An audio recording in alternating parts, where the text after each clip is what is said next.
mva nkubwire ku munsi wa Saint Valentin niho hantu nyine mwumva ko urukundo rwanyu mugomba kururyohereza cyane.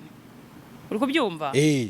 Nukuri nese utekereza ngo nko mu kwa turi mu kwa kane turi mu kwa kane turi mu kwa kabiri kwa gatatu kwa kane kwa gatanu kwa gatatu kwa karindwi kwa munani kwa cyenda kwa cumi mu kwa 12 bazaba bari kubyara misemba barira abantu kwa gatandatu bazaryamaniraho mu kwa 12 bazaba bari kubyara.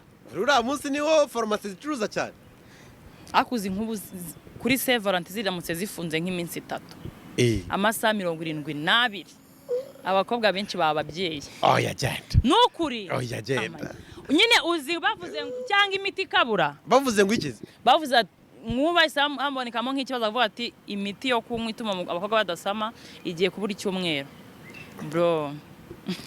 Wereye ku cyumweru ukizaba ngo kwa gatandatu kwa gatandatu yabura kwa gatanu